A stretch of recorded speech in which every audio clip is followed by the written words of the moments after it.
Es decir, que el famoso cine low cost, en el que a veces se amparan algunos, en el fondo se llama precariedad laboral. No es cine low cost, eso es un concepto de marketing. He visto en muchos casos cómo una gran cantidad de dinero se iba por el desagüe.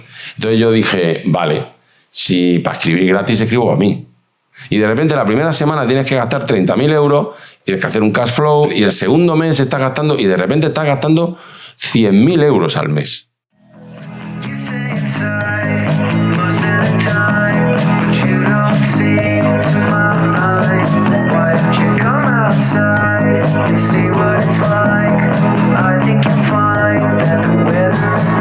Hola Manuel. Hola, buenas. Muchas gracias por venir.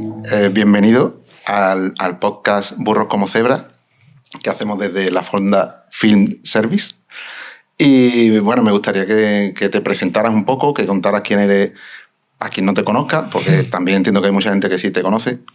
O no. Bueno, pues siempre está bien, ¿no? Da un poquito, bien, unas gotitas de presentación. Bueno, pues me llamo Manuel Martín Cuenca, soy guionista, director y productor de cine, y nací en Almería. Y bueno, eso es poco más. O sea, esos son los tres datos que creo que te interesan. Bien. Y de hecho me interesa, aquí lo que hablamos sobre todo es de producción. Entonces, creo que se te conoce más por tu faceta de guionista y de director. Uh-huh. Y hoy pues estaría muy bien conocer también tu punto de vista desde la producción. A mí, por ejemplo, algo que me interesa mucho saber o que me llama mucho la atención es que a la hora de tú escribir un guión, si tu mentalidad es de guionista o ya tienes el chip, digamos, de productor, de decir, vale, esto va a ocurrir así, pero porque ya estoy pensando en cómo lo podemos solucionar desde producción. Bueno, en realidad mi mentalidad es de cineasta.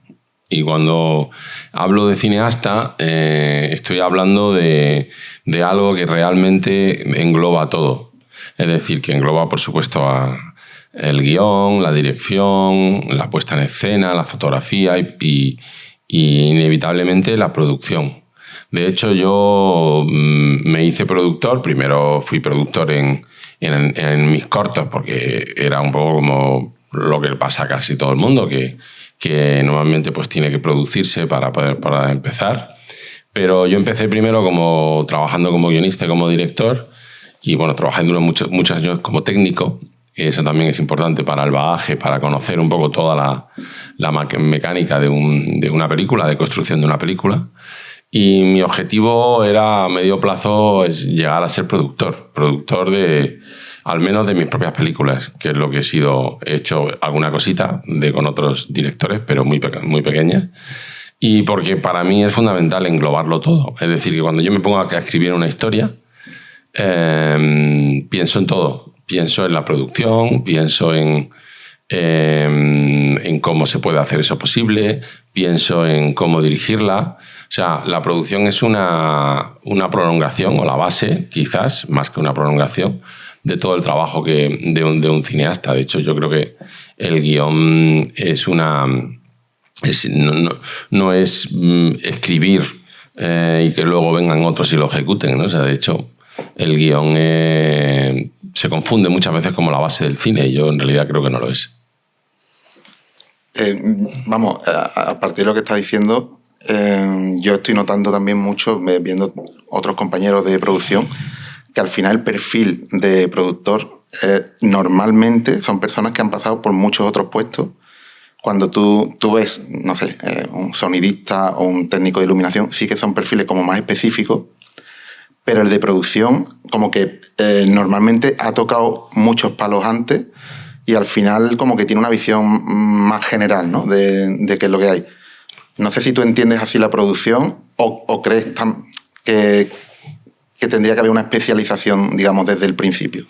No, yo creo que un productor y, en cierto sentido, un director, y de hecho en la historia del cine hay muchos directores que se han convertido en productores, es una cosa muy habitual, y han producido sus propias películas o incluso otras películas. John Ford, Coppola, hay multitud en toda la cinematografía. Borau en España, Trueba, Almodóvar, son sus productores. Es una concepción en la que los dos cargos, que en el fondo se pueden fundir, tienen que saber de todo. Es decir, no tiene... De hecho, muchas veces te encuentras a una generación, a una categoría de quizás de gente más joven, de 30 y 40 años, que ves que son productores y que han sido directamente productores y que empiezan como sí, a eso me refería. de producción, ¿no? Y que tienen como un perfil un poco más... que viene un poco más de las escuelas de negocio, que han estudiado economía, que de pronto les interesa el cine y se meten en esta historia por eso, y que en muchos casos ni siquiera han empezado trabajando en los equipos de producción desde abajo, sino que empiezan haciendo como productores junior o cosas de ese tipo, esos conceptos que les llaman, que vienen más del mundo de la empresa que del mundo del cine. Entonces, mi concepción de la producción está un poco en las antípodas de eso. No tiene nada que ver con ser un productor que viene especializado en ser productor y manejar todas esas cosas, las financiaciones, todo eso, que también. Pero tiene más que ver con la forma de realizar el cine que tú quieres hacer, ¿no? Con el productor clásico. ¿Que hay diferencia en esas dos formas, digamos, de afrontarlo? En la diferencia me refiero al acabado final, ¿no? ¿Hay alguna diferencia en...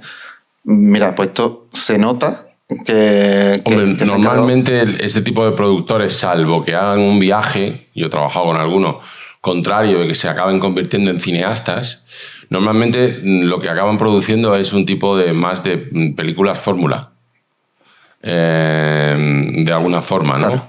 Y el tipo de producción que yo te estoy hablando y a lo que nosotros tratamos de tender, pero que es nuestra naturaleza, porque es de donde hemos mamado, tiene más que ver con películas más personales, más artesanales, o sea, mucho más... quizás el término no sea de autor, porque pues, no tienen por qué serlo, pero yo creo que el término artesanal, el término de construir y de hacer todo y de estar un poco en todos los lugares, sabiendo la aportación que tiene cada miembro del equipo, porque una cosa muy importante como productor es saber por qué el de sonido te está pidiendo una cosa y claro, si tiene sentido que se la des o no tiene sentido que se la des. Si tu criterio es puramente económico y desde una Excel, a lo mejor le estás recortando algo que va a influir en la película. Yo me hice productor precisamente por eso, porque quería estar sentado en las mesas donde se reparte dónde van los recursos. Porque yo veo que en mi carrera como ayudante de dirección y como también trabajé en el equipo de producción, he sido director de casting. Ahí vamos allá ahora también. Yo he visto en muchos casos como una gran cantidad de dinero se iba por el desagüe. O sea, no se colocaba en los dos aspectos fundamentales. Uno, la pantalla. Dos, los recursos humanos, en que el equipo pueda trabajar bien y esté bien pagado y sino que se va en cosas que yo en determinado momento consideraba superfluas, ¿no? Y cómo, ya que lo has comentado un poco, cómo fueron tus inicios, ¿no? ¿Cómo llegas hasta el punto en el que estás ahora? Pues mira, yo empiezo porque me entra la vocación del cine, de hacer cine. Yo estudiaba en realidad en Granada, en la Universidad de Filología Hispánica. Yo iba paralingüista y, en todo caso, escritor o algo así, porque es lo que me gustaba, escribir y se me daba muy bien eso, pero era muy aficionado al cine y de repente pegué el salto y dejé la carrera a la mitad y me vine a Madrid, a la Universidad de Ciencias de la Información, que ahora es Comunicación Audiovisual. En la Complutense fue como un jarro de agua fría, porque la universidad en general tenía un profesorado muy malo, en general había raras excepciones. Entonces lo que hice fue dedicarme a ver cine, básicamente durante esos 4 o 5 años y a intentar hacer cosas, cortos, pero básicamente ver cine y leer y aprobar las asignaturas raspadamente. O sea, ese es mi currículum. Y cuando tuve al final de carrera, en esa segunda carrera que había hecho, estaba en quinto, surgió la posibilidad de entrar por un rebote de casualidad, de que alguien conocía a alguien que no sé qué, a trabajar en una película, esto fue en el año 88, que se llamaba El mejor de los tiempos, de un director que es Felipe Vega, y que yo había visto su película anterior y me había parecido maravillosa. Y empecé a trabajar ahí de auxiliar de dirección. O sea, de auxiliar. O sea, llevaba los cafés, llevaba los actores, hacía no sé qué, hacía un poco de todo. Y fue porque se rodaba en Almería y se rodaba en mi pueblo. Y entonces buscaban a alguien que echara una mano allí. Y entonces yo ahí metí la cabeza y en el rodaje como lo di todo y me hice grandes amigos, el director, el ayudante, mucha gente de allí, del equipo. Y a partir de ahí también me empalmé con el proceso con el montaje, porque lo estaba montando esa película Iván Aledo, que es un montador muy, muy conocido que ha fallecido hace poco. Y también estuve todo el proceso de montaje. Se montaba, se rodaba en 35 milímetros, se montaba en moviola de 35. Yo me dedicaba a hacer de meritorio de montaje, que era a numerar los 40 o 50 mil metros de película cada medio metro con un bolígrafo. O sea, pasaba semanas enteras, en meses, en la sala se llamaba la mesa de luz, numerando para que luego pudiera cortar el montador y no se perdieran los cachitos del copión y luego se pudiera cortar bien el negativo. Total, que esa película fue mi escuela de oficio. O sea, empecé como aprendiz. A partir de esa película, pues hice... empecé a trabajar como técnico en el cine, pues, auxiliar, hice varias, luego pasé a segundo ayudante, hice también trabajos de producción, primer ayudante, fui script, luego fui director de casting, llegué a ser un primer ayudante muy reconocido, trabajé con Borau, con Iciar Boyaín, con Barroso, con Cuerda, o sea, y de la escuela, sí, con Alan Tanner también llegué a trabajar con directores extranjeros. Y ahí había un momento en el que, claramente, como ayudante de dirección, cuando crecías como ayudante de dirección, por ejemplo, hay un caso muy famoso como José Luis Escolar o los hermanos López Rodero, que fueron ayudantes de Stanley Kubrick, y por ejemplo, Pepe López Rodero y Cookie, yo trabajé con Pepe. Había un camino que era, o te bifurcabas en el camino de la producción y te convertías. El siguiente paso era ser un director de producción y luego un productor ejecutivo. No habías venido de abajo, o realmente lo que querías era un poco dirigir. Y entonces yo ahí tomé la decisión de que realmente lo que quería, que tampoco lo tenía muy claro al principio, sino que para mí estar en el cine ya era como el sueño, lo que quería era dirigir. Entonces rompí completamente con mi carrera de técnico. Empecé a decir que no a todas las películas a las que me llamaban y volví a empezar de cero como director, haciendo videoclips, vídeos industriales y cosas de ese tipo. Y 2 años más tarde dejaron de llamarme. Y nunca... porque era como siempre decía que no. Me llamaba Aranda, me llamaba no sé qué para hacer películas. Y yo, no, es que no puedo. Entonces ya... y entonces ahora mucha gente se sorprende que yo haya sido ayudante de dirección, que conozca también la mecánica. Lo cual a veces es un poco complicado para los equipos, ¿no? Especialmente para el ayudante de dirección, porque, claro, yo tengo una experiencia en el trabajo que hacen. Yo he hecho muchos planes de trabajo, presupuestos, sí. O sea, con lo cual, cuando intentan colármela, los pillo. Entonces tengo como una idea muy clara de cómo poder hacer las cosas y de por dónde se puede ir el dinero y los recursos, ¿no? Entonces es difícil ser ayudante de dirección, por ejemplo, mío, o director de producción, porque tengo un bagaje de conocimiento técnico, ¿no? de lo que ellos hablan, ¿no? Y cuando tienes una producción por delante, entiendo que están los casos en los que son proyectos, digamos, que tú mismo diriges, y entiendo que en vuestra productora tendréis otros proyectos que no solo los diriges tú. Bueno, nuestra productora, al contrario que la mayoría de las productoras, especialmente las productoras andaluzas, nosotros no queremos crecer. No queremos hacernos grandes. Nosotros queremos seguir teniendo el tamaño que tenemos y navegar de esa forma. Yo digo que, por entenderlo metafóricamente, nosotros no tenemos una empresa, nosotros tenemos un taller. O sea, somos un taller artesano que trabaja con mucho cuidado y con mucho mimo para desarrollar los proyectos, para producirlos y luego defenderlos. Y entonces para eso no puedes empezar a producir a más escala, porque entonces pierdes un poco el control. Entonces realmente hasta ahora hemos producido solo mis películas y hemos producido algunos cortometrajes o hemos entrado a coproducir o a echar una mano a otros productores de los que nos fiamos muchísimo, porque para ser coproductor de alguien hay que fiarse muchísimo, o sea, porque es muy complejo la producción y aunque he tenido la oportunidad de proyectos y de no sé qué, nunca he querido desarrollarme porque eso significa contratar gente, asumir más riesgo, diversificar, tener que estar produciendo, tener más estructura, tener que estar produciendo más cosas para pagar la estructura. Entonces, nosotros somos 2 personas, he trabajado con varias, siempre además curiosamente han sido mujeres, con varias, hasta ahora llevo 7, 8 años con una de ellas, con Alarne. Uh-huh. Llevamos 7, 8 años en este último periodo, pero trabajé antes.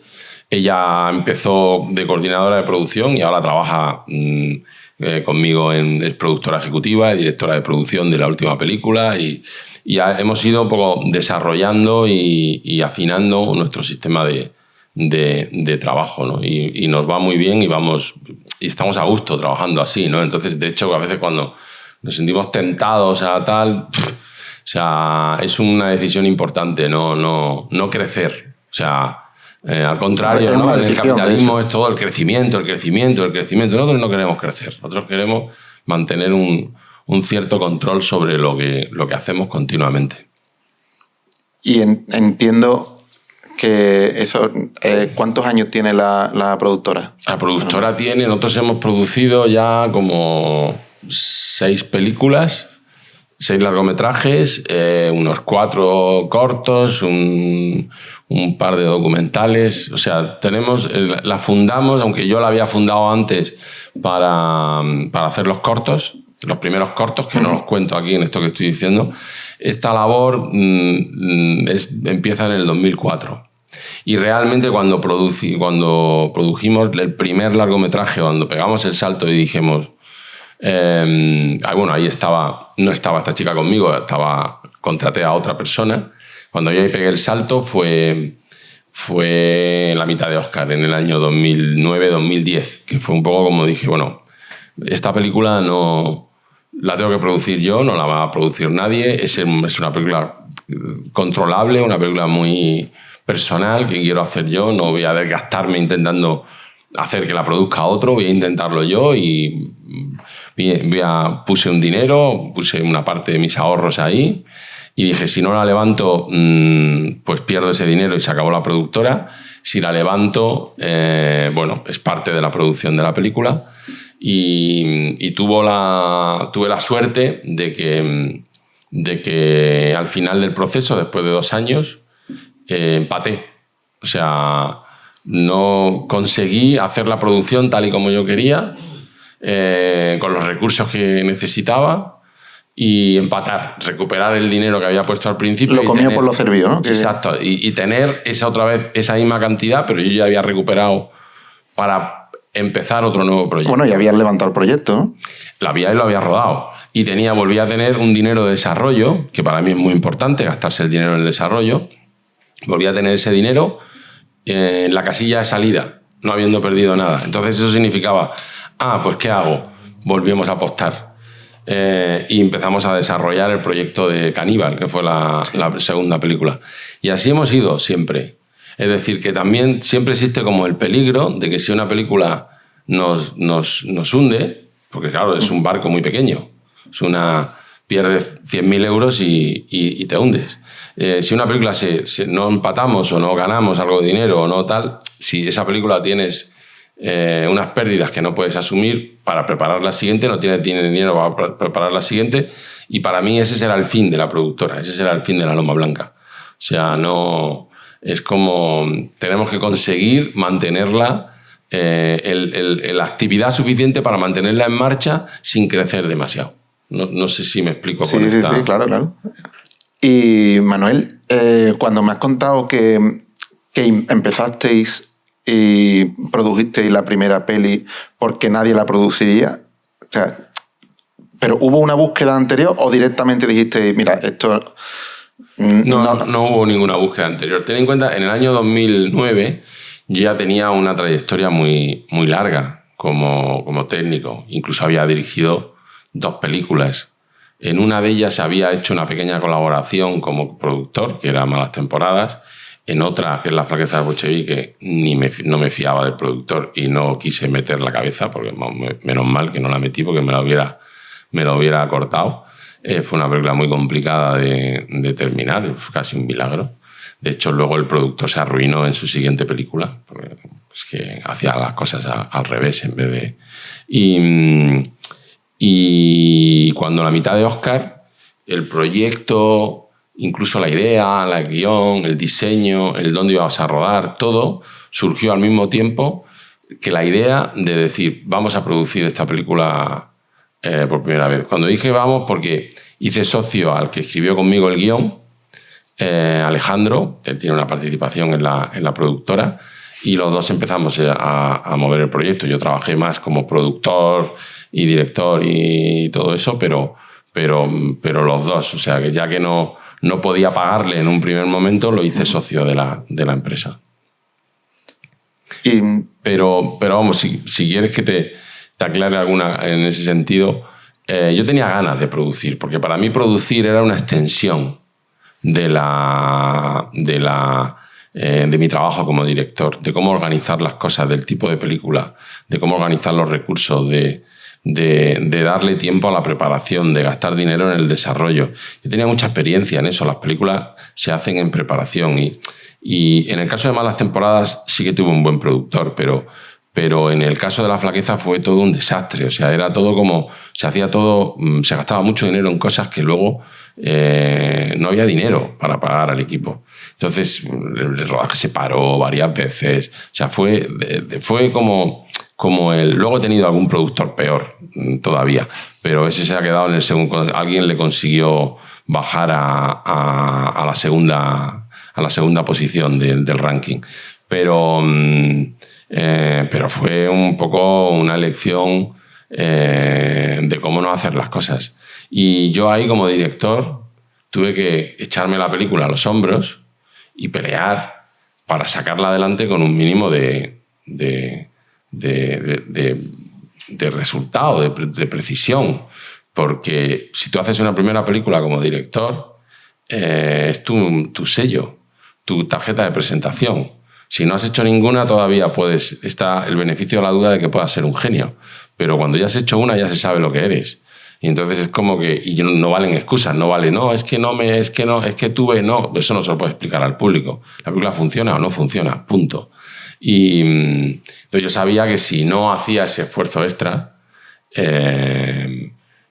para sacar adelante la película en condiciones mínimas, iba a ser mi muerte como cineasta, como director. Entonces, realmente, cuando hice la mitad de Oscar, tenía como ya todo ese bagaje. Entonces, luego, yo siempre, por ejemplo, yo me he peleado mucho, incluso no peleado, pero discutido en términos de ideas con compañeros, porque es muy habitual que los guionistas o los directores, por el ansia de querer hacer una película, le entreguen los guiones a los productores sin haber cobrado nada a cambio, o prácticamente nada, pero vamos, nada en muchos casos. Y eso es lo único que con la cosa de que dices, si la película sale, pues te pagarán, y si no sale, te la queman. Y se acabó el proyecto, no va a ningún lado. Y a mí, yo nunca he querido hacer eso. Ni siquiera cuando empezaba, cuando me sentaba delante, pero yo me he levantado delante de las mesas de productores porque no querían pagar un mínimo de dinero en el desarrollo. Digo, bueno, es que si tú no pagas el desarrollo, ¿tú qué haces? O sea, es como... Digo, yo siempre lo decía como de broma, para opinar tienes que pagar. O sea, si no... Entonces, para eso... Entonces, eso también me llevó como a veces me había pasado también de algún guión en el que, incluso habiéndome pagado, de repente había estado trabajando 1 año, 2 años en un guión, te habían pagado 15, 20.000 euros y de repente el guión no lo querían producir la productora porque no le gustaba el resultado de lo que tú le habías llevado y ya no es tuyo, es del productor. Con lo cual tenías que, me he visto en un caso de eso, de pagarle al productor el dinero de vuelta que te había pagado a ti para recuperar los derechos del guión, incluso a lo mejor pagando los otros costes, que tiene lógica, porque si él lo ha gastado y lo ha adelantado, pues el guión es suyo, o sea, punto. Entonces yo dije, vale, si para escribir gratis escribo a mí.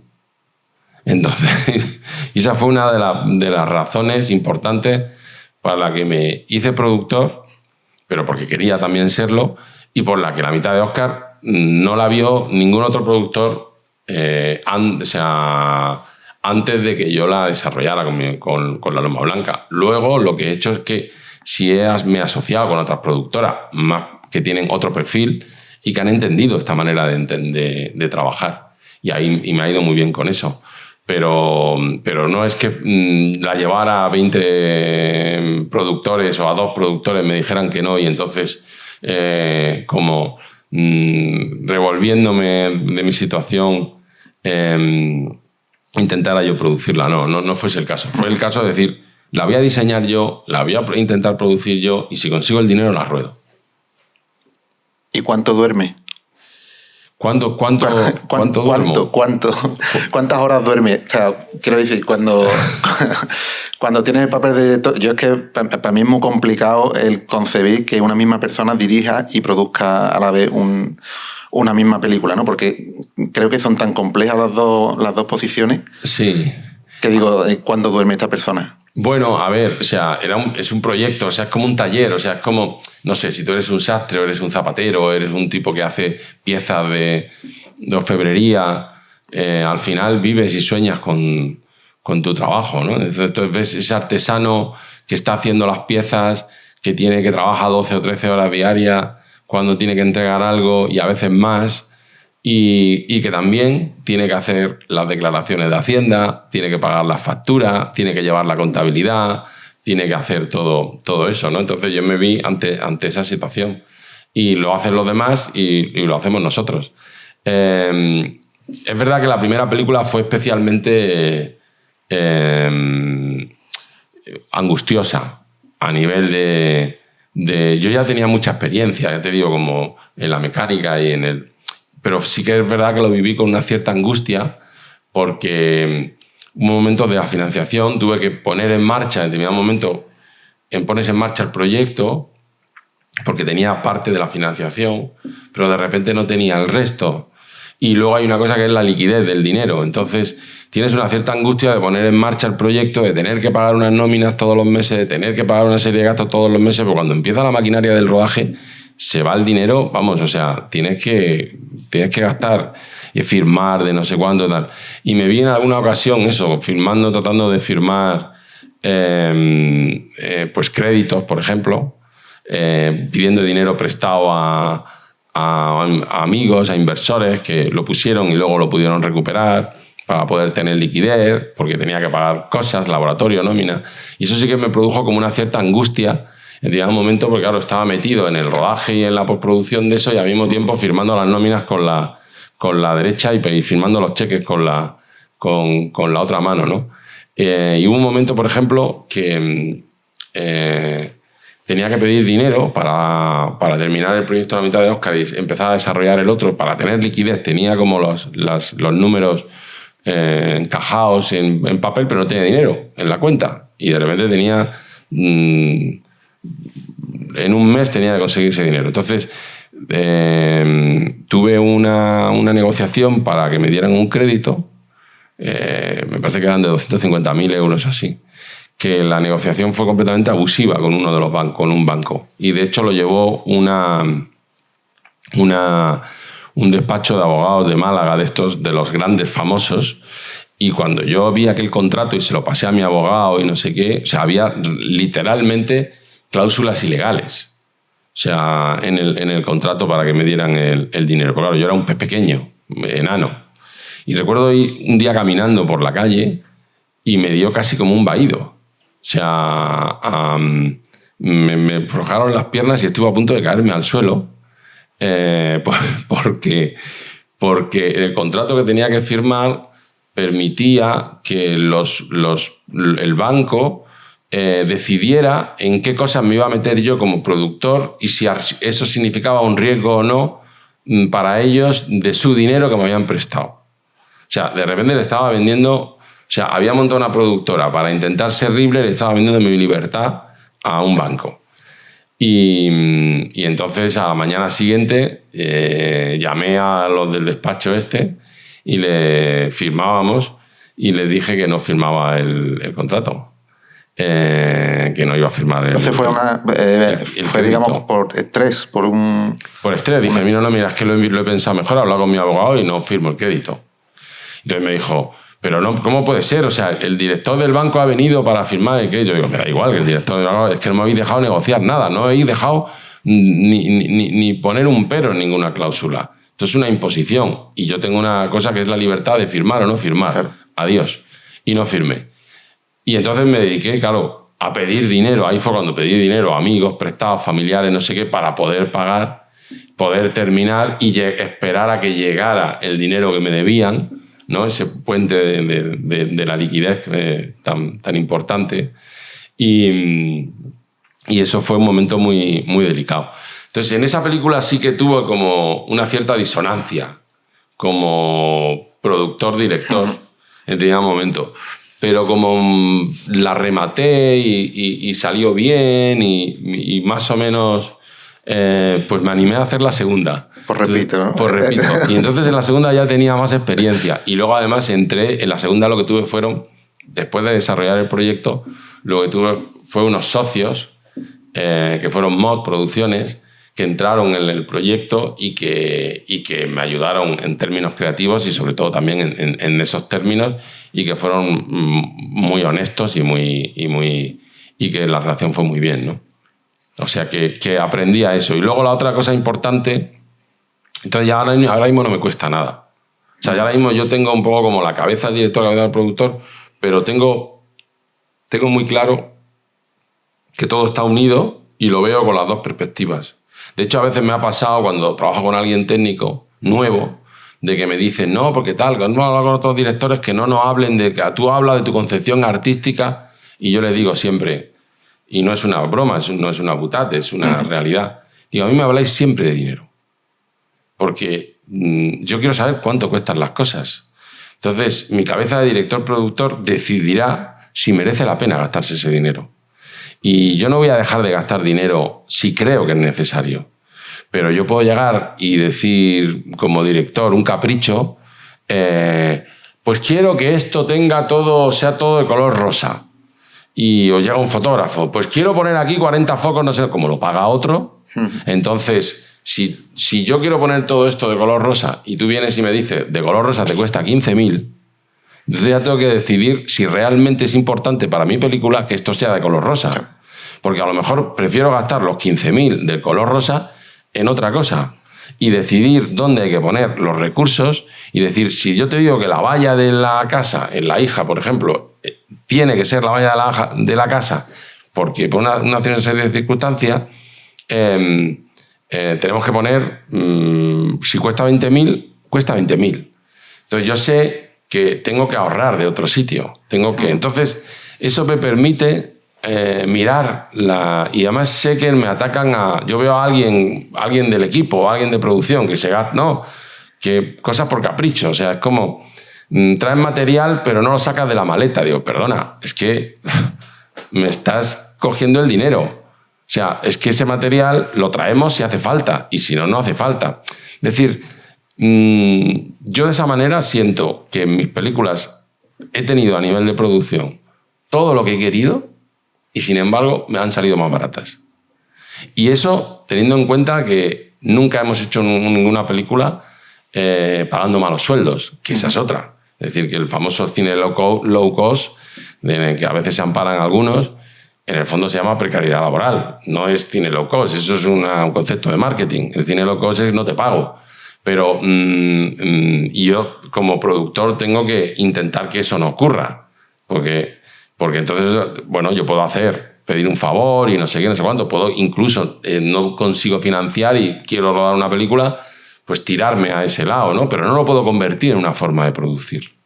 Porque entonces lo que estoy haciendo es colocar la presión a otra gente, a los trabajadores. Hombre, le sacas más rendimiento a lo que tienen, ¿no? Lo que pasa que, bueno, no sea tu salud a nivel general. No, pero yo en ese sentido lo que he hecho ha sido, evidentemente, rodearme de un equipo, delegar, confiar, marcar las líneas mayores. Yo llevaba la contabilidad de mi empresa, pero hay un momento en que ya no la llevo. Pero evidentemente sé cómo llevarla en determinado momento. Lo he hecho, he tenido que estar picando facturas. Pero confío en que la persona con la que le trabajo, que se ha formado, qué tal, y hay momentos en el que marcas un poco cómo va a ser la película, cuáles son en términos de dirección, producción, cómo es el diseño de producción de la película, y esta gente no solo lo ejecuta, sino que incluso te da ideas que puedan ayudar a mejorarlo en la concepción que tú has plantado. Es decir, que pensar en la producción de una película no es pensar en los números, es pensar en cómo hacerla posible de la mejor manera para que sea buena la película, en los términos que quiere la dirección y gastar el dinero que tienes. No es ahorrar, porque si tú gastas menos dinero de lo que presupuestado, tampoco eres un buen productor. Si gastas más, tampoco eres un buen productor, porque dices, entonces es que por algún sitio te lo estás llevando este dinero, y no se trata de eso. Se trata de que los recursos estén todos en la película y de la dimensión en la que tú trabajas. O sea, por decir una manera, yo soy un productor que va en metro. Es decir, yo recuerdo de algún productor en su momento decir, a ver, en este presupuesto te has gastado X dinero en comidas, y a lo mejor en este presupuesto pues no te tenías que haber gastado este dinero en comidas, porque está muy guay irse a comer todos los días con unos y con otros a restaurantes de 100 euros el cubierto. Pero si no tienes dinero para hacer eso, para diseñar la película, pues es mejor ponerlo los 100 euros donde los tienes que poner. Y yo tengo una inquietud con respecto a una productora cuando tiene un proyecto y quiere sacarlo a flote, en cuándo decide, o sea, cuándo la línea en la que no hay vuelta atrás, ¿no? En la que dices tú, este proyecto ya va para adelante.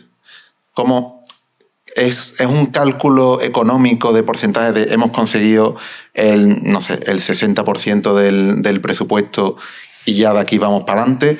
¿Hay alguna nota mental o alguna línea que tenga un poco en la cabeza cuando dices tú, vale, este proyecto estamos estudiando si es viable o no es viable, y ahora me doy cuenta de que, o sea, a partir de ahora va para adelante? O sea, esto ya no tiene marcha atrás, ya no va a pararse. Es muy difícil poner una... O sea, normalmente llegar a ese famoso 60 o 70% que tú dices es quizás el momento más crítico, de mayor dilema. Porque tienes una gran cantidad de dinero, pero estás lejos del dinero que necesitas. Y ahí es donde puedes morir, donde puedes meter la pata y hundirte. Porque tiras para adelante y de repente no consigues el 30-40%, la película no tal. Hay un salto al vacío ahí, ¿no? Y hay un salto al vacío tremendo. Yo no ancaría de ese salto al vacío con un 60-70% de la financiación. Yo he tenido algún proyecto que he financiado dinero, 30 o un 40, y lo he parado. Yo diría que, a ver, por intentar como definirlo, hay como una primera fase en la que tú tienes que estar dispuesto a perder el dinero que inviertes. Claro, muchos productores, que es la fase de desarrollo, lo que intentan es minimizar ese riesgo. Y entonces ahí pues no le pagas al guionista, o le pagas muy poco, no localizas, no preparas antes, no haces... Claro, y al final tienes como un dossier que te ha costado casi nada y que en realidad lo presentas y no sé qué, pero no te ha costado casi nada. Para mí, en el mundo en el que estamos, en la industria en la que estamos, porque hablar todo esto puede ir variando, el desarrollo de una película te tiene que costar mínimo 50.000 euros. Mínimo 50.000 euros, 50, 60.000 euros para pagar las primeras versiones de guión, para hacer la investigación, para hacer las localizaciones, para hacer tal. 50, 100.000 euros, pero mínimo a mí no me ha costado ningún desarrollo de una película menos de ese dinero, menos de 50, 60.000 euros. Incluso no cobrando yo nada, como... eso significa un dinero que lo puedes tirar. Porque el desarrollo de una película es hacer un guión, construir una película con ojos y caras, incluso empezar a hacer un casting, y puede que no consigas la financiación y empezar a financiar. Por ejemplo, El amor de Andrea, pues yo creo que nos gastamos, como el casting era muy largo y todo eso, pues en torno a ese proceso de desarrollo serían unos 120.000 o 150.000 euros. Y eso, de repente dices, no consigo la financiación, no consigo tal, en el último momento las cosas que creía que iba a conseguir no las cierro, o me falta una tele y me falta ese 30-40%, tengo que parar el proyecto y significa que has perdido ese dinero. Primer punto crítico. Entonces, cuando dices, vale, tengo ese punto, todo ese desarrollo de dinero, he gastado todo este dinero, pues sé que lo puedo perder, pero resulta que, suerte, no lo he perdido porque, mira, sobre papel tengo todas las fuentes de financiación. Tengo una televisión, tengo una plataforma, tengo una subvención, tengo no sé qué, no sé cuánto. Me falta, y ahí es donde normalmente siempre te falta algo, ¿no? Un 10, 15, un 20%. Ese es como el máximo de riesgo, creo yo, que un productor sensato debería de asumir. Sobre papel. Es decir, que tienes los contratos, tienes no sé qué, tienes los acuerdos comprometidos, pero no tienes el dinero, pero ya tienes el papel. O sea, ya puedes ir a un banco, ya puedes no sé qué. Si tú consigues desarrollar la película, vas a recuperar ese dinero. Entonces, con un 50-60%, entonces ahí es donde das la luz verde. Y ese momento es súper crítico también, porque cuando tú das la luz verde, pues el desarrollo dice, bueno, 50, 60, 70, 100.000, vale. Bueno, pues no vuelvo a hacer otra peli, he perdido no sé qué. Pero cuando tú das la luz verde, tú tienes que empezar a preparar de verdad, a preproducir. Ya no es desarrollo, sino preproducir. Y cada semana gastas más dinero. O sea, de repente empieza a entrar gente y de repente tienes que irte al sitio y de repente tienes que tal y de repente todo se multiplica y además se multiplica de manera aritmética y de repente de manera geométrica. Y de repente la primera semana tienes que gastar 30.000 euros, tienes que hacer un cash flow y la segunda semana tienes, y el segundo mes estás gastando y de repente estás gastando 100.000 euros al mes. Pero no a la tal. Y todavía, entonces, en ese momento, claro, tú no puedes... Cuando tú das esa luz verde para la preproducción de la película, que pueden ser 3, 4, 5 meses antes de empezar a rodar, o 6, tú ya no puedes parar. Porque si tú te has gastado 300, 400.000 euros, ya ni las productoras grandes pueden empezar a asumir. Decir, bueno, me he gastado 50.000 en un desarrollo, pues bueno, pues ya está. Como tengo 5 desarrollos más y hago 4 películas de las 6 que estaba desarrollando, pues lo asumo. Pero cuando ya estás gastando esas cantidades, entonces ya entras en una mecánica, en una especie de velocidad, como yo le llamo como el avión cuando está en la pista. O sea, ya no puedes abortar. Si abortas, tienes el peligro de estrellarte. O sea, es como dice, o tiras para arriba y vuelas o no. Entonces eso va, y cuando llegas al comienzo de rodaje, te has gastado 500.000 euros para preparar la peli. O 600, yo estoy hablando de las películas que yo hago. Las películas, o sea, Bayona en La Sociedad del Anime se habrá gastado 7 millones. Entonces, cuando arranca el rodaje, y ya viene el rodaje y viene otro atropetón de todos los que faltan. Y entonces ya, por muy pequeño que sea el rodaje, ya te digo que mis rodajes suelen ser pequeños, unos más que otros, el amor de Andrea es más pequeño que, por ejemplo, La hija, de repente, pues...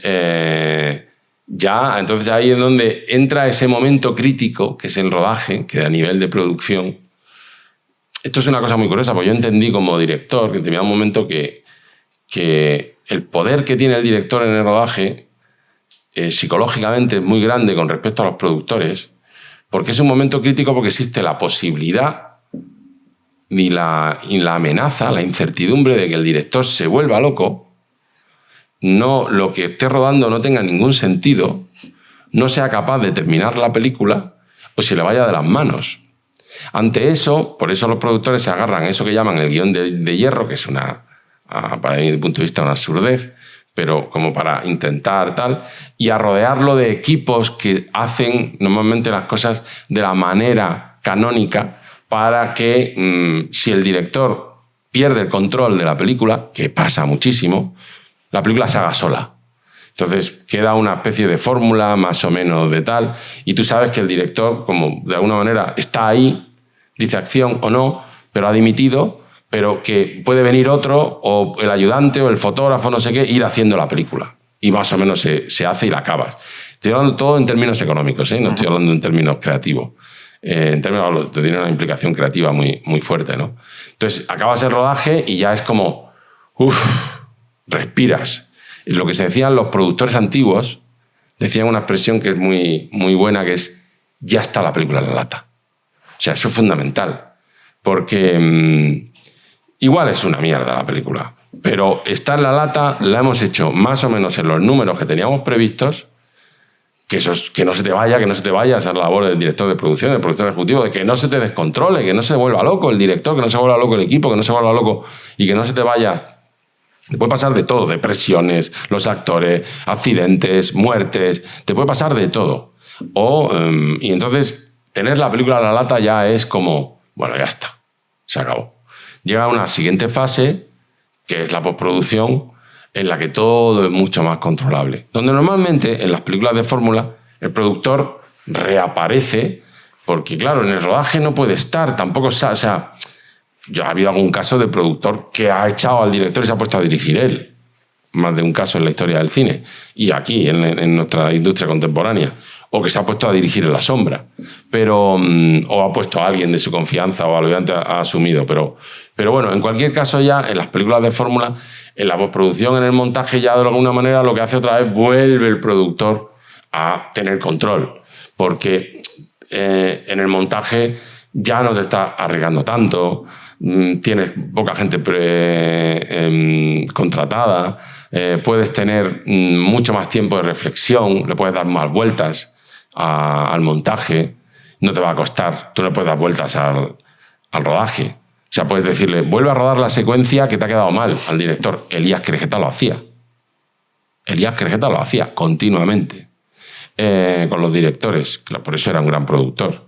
Normalmente los productores no te van a decir eso porque lo que quieren es, ya, se acabó. Sí. O sea, yo como productor intento repetir, intento darme un margen en el presupuesto para poder repetir lo que creo que me ha quedado muy mal y que es fundamental montar. Y entonces ahí ya, de alguna manera, bueno, pues llega la parte final de la película, que es la postproducción, no sé qué, el cierre tal, donde todo más o menos está controlado. O sea, que sería, para mí, resumen, la voluntad de poder arriesgar dinero.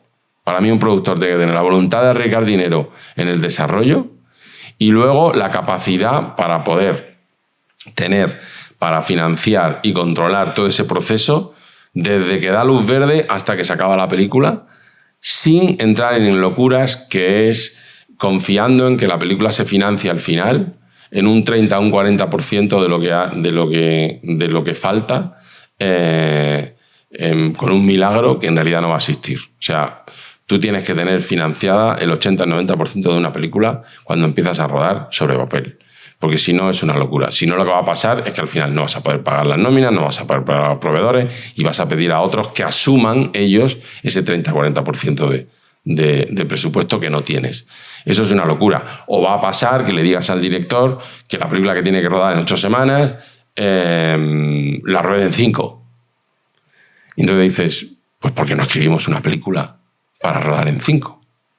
Porque lo hacemos al revés. Y eso es una de las cosas por las que me hice productor. Digo, ¿por qué me dices que sueñe, que escriba y que no sé qué y que haga tal y luego me tengo que apretar? ¿Por qué no me compras un pantalón? Si mi talla es esta, pues habrá que diseñar. Entonces, donde digo que el guión no puede pensarse sin el dinero que vas a conseguir financiar para rodar una película. Yo escribo pensando en el tamaño de la película que puedo producir. Escribo así, ¿eh? Y no es un problema para mí, al revés, es una ventaja. Wow. Ha sido intenso, ¿eh? O sea, intenso en el buen sentido, quiero decir, que me ha parecido muy interesante lo que acabas de contar. Y muy interesante esa forma de actuar, ¿no? Me parece como más razonable, ¿no? Claro, es que es más razonable. Yo es que lo que no entiendo, lo razonable no es que yo es que ya a veces veía como técnico y como tal, cuando he trabajado con otros productores, no con los que he coproducido, con los que me ha ido muy bien, con Moti, con La Zona. Pero yo digo, es que no es razonable lo que estáis haciendo. No es una cuestión de saber más o saber menos, es que es el mundo al revés. O sea, pero el mundo al revés de sentido común. Manuel, ¿y tú que has tenido experiencia rodando en Cádiz? ¿Qué es lo que... O sea, ¿cuáles son las características que tú crees que requeriría Cádiz para hacer un buen plato de cine, para que pueda atraer a directores o a productores a venir a Cádiz a llevar sus proyectos a cabo? Mira, lo que es Cádiz capital, por ejemplo, me hablas. Por ejemplo, bueno, te hablo de Cádiz provincia, pero si quieres Cádiz capital, que sé que has estado rodando allí. Cádiz capital, también he rodado afuera, pero Cádiz capital tiene una idiosincrasia complicada para rodar. Primero porque la propia ciudad es muy angosta. Entonces nosotros adaptamos nuestro rodaje a lo que era la ciudad de Cádiz. Y a muchas localizaciones íbamos andando de un sitio a otro. Nos dieron como el certificado de alta calidad de no sé qué ecológica ahora que piden en el ministerio, porque es que realmente nuestra huella ecológica fue no llevábamos grupo electrógeno, no teníamos apenas camiones, no teníamos todo eso. O sea, porque es que decía, bueno, qué locura. O sea, me decía, no, que teníamos un camión. Digo, es que no cabe. Es que no cabe. O sea, es que no gira el camión. Recuerdo una discusión con el equipo eléctrico de la directora de producción y mía diciendo, es que no gira el camión, es que no cabe aquí. Entonces es que para que el camión entre, tú fíjate, la locura, yo tendría que cambiar la localización. Entonces resulta que la localización, el lugar donde yo ruedo, no lo elige el lugar creativo de cuál es el mejor sitio para rodar la película, sino lo elige el lugar, el tamaño del camión de eléctricos. Es que eso pasa en los rodajes, ¿eh? Y entonces dices, no, es que esto es el mundo al revés. O sea, yo quiero rodar aquí. ¿Qué camión podemos traer? Entonces, claro, nosotros nos adaptamos a eso y pudimos rodar en todos los lugares, pudimos tener como un cierto margen, buscar la luz buena, la luz natural, nos movíamos de un sitio a otro.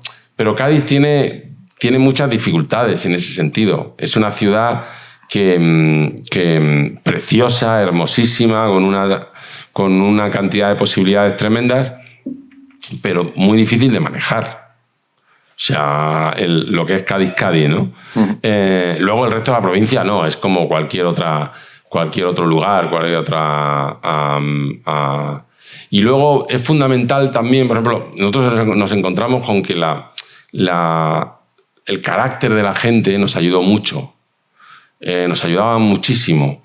Pero luego también era muy difícil, ¿no? Es decir, como era una ciudad que no estaba acostumbrada a los rodajes o que no estaba acostumbrada a eso, a veces como la mecánica de convencer al aparato burocrático de hacer determinadas cosas. O sea, pongamos un ejemplo, ¿no? Había un lugar oficial donde queríamos rodar y entonces querían cerrarlo de 2 a 5. Y entonces decíamos, es que no se puede cerrar de 2 a 5. O sea, es que nosotros rodamos de 9. Bueno, pero ¿qué tal? Pues es que, claro, bueno, pues pagamos. ¿Qué hacemos? Pagamos el guardia de seguridad. Pagamos no sé qué, no sé cuánto. O sea, lo que haga falta. O sea, yo decía de broma, si hace falta poner un tanque en la puerta, lo ponemos. Pero no me puede cerrar el edificio a las 2 y volver a las 5. Porque yo no puedo tener al equipo, estoy gastando dinero ahí esperando a que vuelvas a abrir, que empezar a rodar y que volváis a abrir el edificio oficial y yo lo vuelvo hasta cerrar, o no me dejas, o me dejas y tal. Y hubo que al final llegar a las altas instancias para que nos dejaran abrir el edificio de 2 a 5. Entonces es un poco como en Cádiz, yo sentía un poco como esa falta de costumbre de entender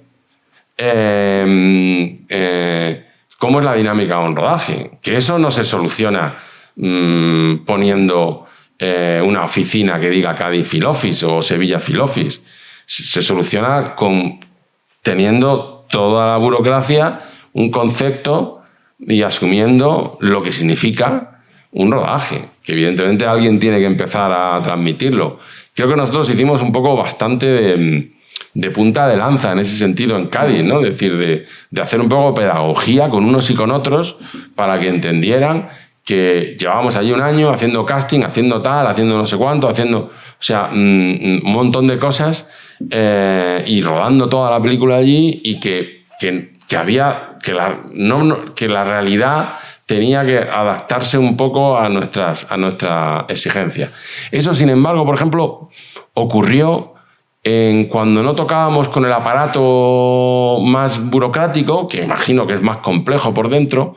La gente lo entendía, era más fácil. A veces era más fácil. De pronto, los colegios, los lugares donde rodamos, o sea, se lo explicaba, le explicabas por qué, y no sé, o sea, en el Campo del Sur, en el colegio del Campo del Sur, que tenían varias salas que no estaban ocupadas, nos dejaron montar un aula allí, rodamos allí. O sea, fue increíble, fue maravilloso. La Semana Santa, o sea, todo lo que rodamos en la película, ¿no? A nivel de producción fueron muchas ayudas. Pero tiene esas dos dificultades, ¿no? Es decir, un poco el aparato, el viejo aparato que cuesta un poco ponerlo en marcha y que entienda tal, y luego la propia geografía de la ciudad, que es muy compleja. O sea, una gran producción cabe mal en Cádiz, porque no te caben los camiones. Bueno, ya estamos terminando. Y ya lo que me gustaría es que me contaras un poco qué proyectos tienes entre manos, futuro, o que estés desarrollando ahora mismo, que puedas contar, claro. Bueno, a ver, seguimos ahí. Estamos trabajando en 2 proyectos con La Loma. Uno muy querido que no había conseguido financiar hasta ahora, que ya he gastado todo ese dinero y que he retomado ahora después del Amor de Andrea, con nuevos ánimos, y que confiamos en que esta vez sí conseguiremos pasar ese punto crítico de financiación para dar luz verde, porque llegó un momento que tenemos una financiación y no llegábamos y dijimos, no, pero esto es una locura, no podemos hacer esta película por la mitad del dinero que necesitamos. Y lo paramos. Y ahora estamos otra vez, y bueno, tiene buena pinta, pero no lo sé si lo conseguiremos. Pero bueno, yo me he dicho a mí mismo que este es el intento definitivo, que si no, se acabó ese guión, nunca lo rodaré. Pero porque es un guión muy querido, creo que uno de mis mejores guiones, si no el mejor, y por eso tengo tanto empeño en rodarlo. Y luego estamos en otro proyecto también, que estamos un poco en el mismo punto. O sea, el otro día tuvimos una reunión de producción ya nos hemos gastado tanto. Para rodar este proyecto tenemos eso, es el caso del 60-70%. Tenemos de las 5 fuentes de financiación o 6 fuentes de financiación, tenemos 3 confirmadas y firmadas, y tenemos otras 2, por decirlo de una manera, un tercio. O sea, supongamos que 3 millones y medio, más o menos lo que va a costar ese proyecto. Un tercio, 1 millón y pico, es apalabrado, pero no está firmado, no está confirmado. Pero para hacer la película cuando queremos, tenemos que empezar a preparar esa primera fase ya. O sea, en marzo. Tenemos que empezar a gastar dinero en marzo. Hemos hecho un cash flow, hemos hecho no sé qué, de aquí a septiembre, ¿cuánto dinero nos vamos a gastar? Sale una cantidad bastante elevada. Y estamos en ese proceso, somos 3 productoras, y estamos en ese proceso de decir, tiramos para adelante. Y el otro día la reunión fue en términos de eso. Hasta ahora hemos perdido tanto. Si no se hace la peli, fue mal. O sea, ¿cuánto hemos perdido? Vale, pues nada, otra, vale, ya está, qué mala suerte. Ahora ya estamos hablando de números que pueden hacer caer a una productora como La Loma Blanca. Entonces, desde ese momento es como... Y no sabemos, ahora mismo no sé todavía si vamos a tirar para adelante o no. Lo sabré en las próximas 2, 3, 4 semanas. Pero es interesante, ¿no? Tiene un punto así como de adrenalina, ¿no? Sí, de adrenalina. Estoy en el borde. De jugar ahí un poco como de decir, ostras, espérate, o sea, y de hacerlo en numeritos, que A ver, que todo esto es la idea del director, el guión, todo eso es muy bonito, pero que al final es, a ver, pónmelo ahí, en un Excel, en un cash flow, y pónmelo en euros, en pago de impuestos, en tal, en no sé cuánto, toma, tales, 300.000, venga, así, ¿quién los pone? ¿Cuándo los pone? ¿Cuándo hay que pagarlo? Tiene un punto casi como de apostar, ¿no? De ir a la mesa de póker y decir, venga, ¿saco el dinero o no? Y estamos en ese momento que dices, ¿cómo no vamos a hacer la peli si tenemos 2 millones y solo nos falta 1? Y yo ya lo he dicho como director, la peli no se hace con 2 millones. O conseguimos el tercero o no podemos hacer la película. Mi director ha dicho eso.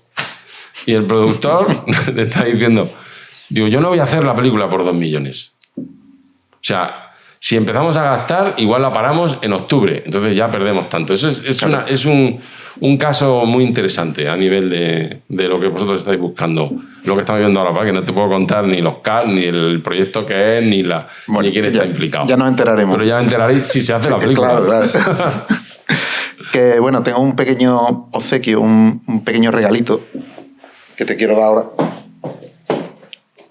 Ah, mira, qué bien. Anda. Muchas gracias. ¿Y esto qué es exactamente? Que no sé si sabes lo que es. No sé exactamente lo que es. Pues mira, eso es algo muy gaditano. Eso es un pito de caña. Ah, es que no soy nada... Fíjate que mira esto, pero no soy nada carnavalero. Pero vamos, eso... por eso no sé lo... Mira, me has tocado en el punto débil. O sea, si me preguntas por el carnaval, me pillas, como dicen en Cuba, cagando en el pico de una botella. No, tranquilo, no te voy a preguntar por agrupaciones ni nada de eso. No. Pero sí te quiero preguntar por qué uso le darías a eso, independientemente de que sea un pito, que eso es, digamos, para acompañar un poco a las agrupaciones carnavalescas. ¿Puedo tocar un poco o no? Puedes. Dale la vuelta por el otro lado. Ah, mira, fíjate. No. Ahí, por la parte ancha. Por la parte ancha, fíjate, Sí. Que desconocimiento. No es soplando, es tu. ¿Cómo? Tú tienes que hacer el ruido. Sí. Tienes que hacer el ruido. Hacerlo tú con la boca. Sí. Tururú, algo así. Más o menos. Más o menos, ¿no? Sí, pero eso con práctica te digo ya que lo pillas fácil. ¿Cómo se llama esto? Eso es pito de caña. El pito de caña. Bueno, sí, un pito de carnavales. Pues, ¿qué uso le daría a esto? Sí. Bueno, esto es perfecto para poner una cuña de una mesa que esté desequilibrada, para enganchar una puerta que se cierra con el viento. Pragmático. Vamos, para eso, perfecto. O para dárselo a mi hijo para que juegue con él. Eso seguro que funciona. También funcionaría para eso. Seguro que le gusta porque además es amarillo y tiene colores y le va a encantar.